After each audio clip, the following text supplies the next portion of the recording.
Lord Buddha, please don't pass away in a small town as Kusinara. Please travel on to a large city, such as Savatthi, Kosambi, or Varanasi. These cities have large numbers of noble, Brahmins, and householders who have great faith in you and the lessons you have given them. Ananda, do not fault Kusinara for being such a small town. In the past, it was a great capital city with tremendous wealth, abundant food, and many citizens. The sounds of singing and music were heard throughout the day and all night. Another thing, should I go to pass away elsewhere, Supada Paripajaka would not meet with me, and therefore would miss the opportunity to attain enlightenment. If I should attain to Parinibbana in another city, a great war would break out with squabbling over my bodily relics as the cause. Here in Kusinara lives Dona the Brahmin. He is capable of quelling such disputes. He will distribute the relics of my cremated body amongst the nobles who come here from many different cities. As a result, there will be no war. These are the reasons I have made the effort to reach Kusinara. In the past, great numbers of those with faith in the Dharma would travel from every direction to seek you out, listen to your teachings, and ask you questions.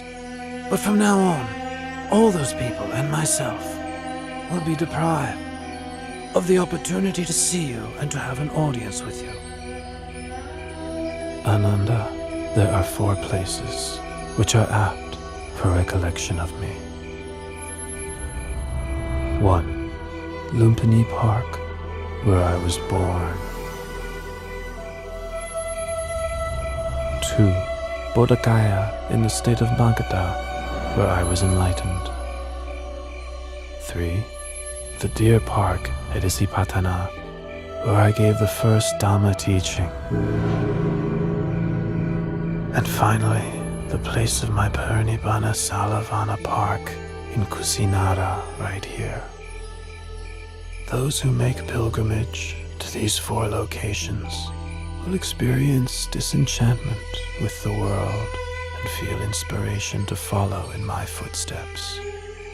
Lord Buddha, in this celibate life, one often encounters women. Some are mothers, sisters, and relatives of monks. Others are those with faith in the Triple Gem. How should a bhikkhu practice in relation to women? Ananda, a bhikkhu ought not to look at women at all. It is better this way. But if a bhikkhu must see women, how should he behave towards them? Ananda, if it's necessary to see women, they ought not to engage in conversation with them. It is better this way. If it is necessary to converse with women, how should a bhikkhu practice? In that case, a bhikkhu should have well-controlled mindfulness and sense restraint. He should have orderly speech and guard his mind from falling prey to lust or infatuation. The beautiful things of this world themselves are not sense desire, but the lust which arises in one's mind due to unwholesome intention, that is a person's sense desire. Once one has abandoned pleasure in unwholesome states, beautiful objects of this world still exist, but there is no way one can be harmed by them. Lord Buddha, after you have passed into Parinibbana, how should we treat your body? Use the method for treating the body of a wheel-turning monarch. Wrap the body in 500 layers of white cloth, lined with cotton wool. Then place it in a coffin with perfumed oil. Then place the coffin on a pyre of sandalwood. Once the body has been cremated, enshrine the relics in a stupa, which is to be built at a crossroads, so that people can pay their respects there for a long time to come.